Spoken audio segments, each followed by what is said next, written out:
నమస్కారం అండి. మన నందలూరుకు దగ్గరగా ఉన్న ఒంటిమిట్టలోని కోదండరామస్వామి దేవాలయాన్ని అయితే చూపిస్తాను చూడండి. మీలో ఎవరైనా శ్రీ సోమనాథ స్వామి దేవాలయం ఫుల్ వీడియో చూడని వారుంటే మన యూట్యూబ్ ఛానల్ లో ఉంటది, చూడండి. అలాగే ఈ వీడియోని చూసే ముందుగా ఈ వీడియోకి లైక్ చేసి మన యూట్యూబ్ ఛానల్ సబ్స్క్రైబ్ అయితే చేయండి. పెద్ద పెద్ద గోపురాలతో కనపడుతున్న దేవాలయమే ఒంటిమిట్టలోని శ్రీ కోదండరామస్వామి దేవాలయం. శ్రీ కోదండరామస్వామి దేవాలయం ఒంటిమిట్ట. ఇప్పుడు మీరు చూస్తున్న గోపురం నుంచే మనం దేవాలయం లోపలికి వెళ్ళాలి. దేవాలయం ఆపోజిట్ లో ఉచిత భోజనశాల ఉంటది. అక్కడ ఫుడ్ అయితే ట్రై చేయండి, చాలా బాగుంటది. ఇప్పుడు మీరు చూస్తున్నదే ఉచిత భోజనం. ఫుడ్ తిన్న తర్వాత రాముల వారి దర్శనానికి అయితే వెళ్తున్నాము. ఈ దేవాలయాన్ని చూపిస్తాను చూడండి. ఇప్పుడు మీరు చూస్తున్న పెద్ద గోపురం నుంచే మనం దేవాలయం లోపలికి వెళ్ళాలి. దేవాలయం లోపలికి వెళ్లే ముందు గోపురం మీద చెక్కి ఉన్న శిల్పాలను ఒక్కసారి గమనించండి, ఎంత బాగున్నాయో. కొన్ని శిల్పాల ముఖాలు చెదిరిపోయి ఉన్నా చూడటానికి ఎంతో అద్భుతంగా ఉన్నాయి.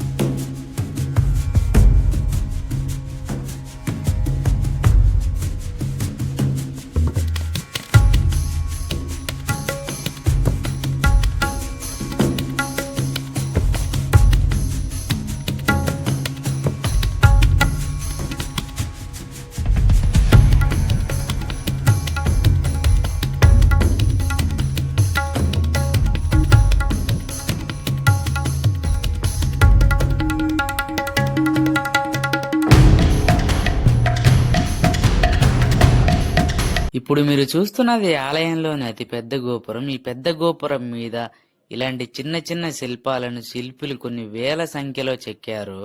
గోపురం అయితే చూడండి ఎంత పెద్దగా ఉందో. అలాగే గోపురం మీద బొమ్మల్ని గమనించండి. ఇప్పుడు మీరు చూస్తున్న ఈ రాళ్ల మీద దేవాలయం చరిత్ర అయితే చెక్కబడి ఉంది. ఇప్పుడు మనం చూస్తున్న ఈ విగ్రహం సూర్యదేవుడు అయితే అనుకుంటున్నాను, అవునో కాదో కామెంట్ అయితే చేయండి. ఇప్పుడు మీరు చూస్తున్నది దేవాలయం లోపలి భాగం. అలాగే ఈ దేవాలయం చరిత్ర చెప్తాను వినండి. ఈ దేవాలయంలో రామ లక్ష్మణ సీతాదేవులను వేరువేరు విగ్రహాలలో కాకుండా ఒకే విగ్రహంలో చూడొచ్చు. ఎందుకంటే వీళ్ళ ముగ్గురు విగ్రహాలను ఒకే విగ్రహంలో అయితే చెక్కారు. ఇప్పుడు మీరు చూస్తున్నది దేవాలయం గర్భగుడి. ఈ గర్భగుడి రీమోడల్ అయితే జరుగుతుంది. మన భారతదేశంలోనే హనుమంతుని లేని రామాలయం ఏది అంటే మన ఆంధ్రప్రదేశ్ లోనే ఒంటిమిట్టలో ఉన్న శ్రీ కోదండరామస్వామి దేవాలయం అని చెప్పవచ్చు.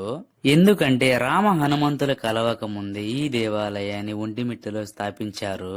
కోదండ రామాలయానికి 3 గోపుర ద్వారాలున్నాయి. అందులో ఆలయ ముఖద్వారం ఎత్తు సుమారు 160 అడుగులుంటుంది. అంతేకాకుండా ఈ దేవాలయంలో 32 స్తంభాలతో నిర్మించబడ్డ రంగమండపాన్ని కూడా మనం చూడొచ్చు. అలాగే చోళ రాజులు, విజయనగర రాజులు, మట్టి రాజులు ఈ దేవాలయాన్ని 3 దశలుగా నిర్మించారు. ఒంటిమిట్టలో నివసిస్తున్న ఆంధ్ర వాల్మీకిగా పేరు పొందిన సుబ్బారావు గారు 1863 నుంచి 1936 మధ్య కాలంలో ఈ రామాలయాన్ని మళ్లీ పునరుద్ధరించాడు. సుబ్బారావు గారు టెంకాయ చిప్ప చేతపట్టి భిక్షాటన చేసి వచ్చిన డబ్బులతో సుమారు 10 లక్షల రూపాయల విలువ చేసే ఆభరణాలను స్వామివారికి చేయించారు. తరువాత ఈ ఆలయ నిర్వహణను తిరుమల తిరుపతి దేవస్థానానికి అప్పగించారు. నేను తెలుసుకున్న ఆలయ చరిత్ర ఇదేనండి. ఈ ఆలయ చరిత్రను తప్పుగా చెప్పుంటే క్షమించండి. అలాగే నేను మిస్ అయిన చరిత్రను, మీకు తెలిసి ఉన్న చరిత్రను కామెంట్ అయితే చేయండి, నేను కూడా తెలుసుకుంటాను.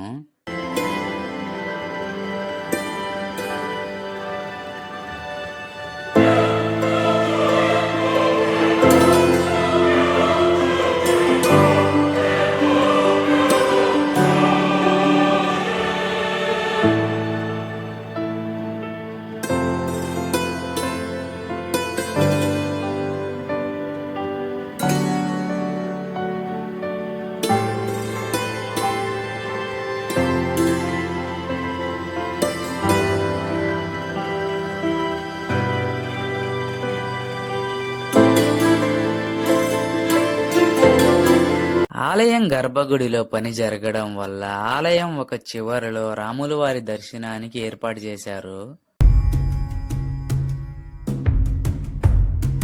ఇప్పుడు మీరు చూస్తున్నది మరొక గోపురం నుంచి ఆలయంలోకి వచ్చే దారి.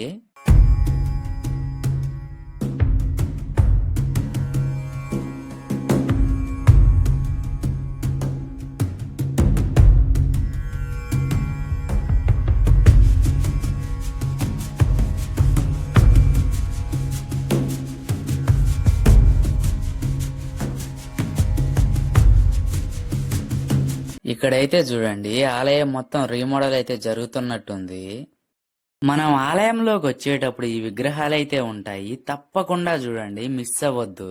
ఎందుకంటే ఇవి చూడటానికి అంత అద్భుతంగా ఉన్నాయి. ఇంతవరకు నేను ఏ దేవాలయంలోనే ఇటువంటి శిల్పాలను అయితే నేను చూడలేదు.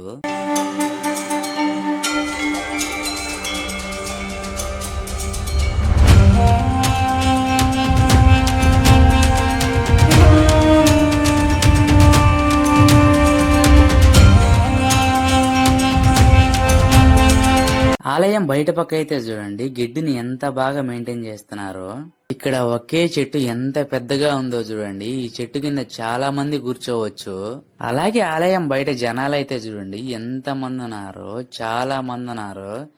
ఇక్కడ చాలా మంది ఫోటోలు అయితే ఎగబడి తీసుకుంటున్నారు. రాముల వారి దేవాలయం ముందు హనుమంతుని దేవాలయం అయితే ఉంటుంది, తప్పకుండా చూడండి.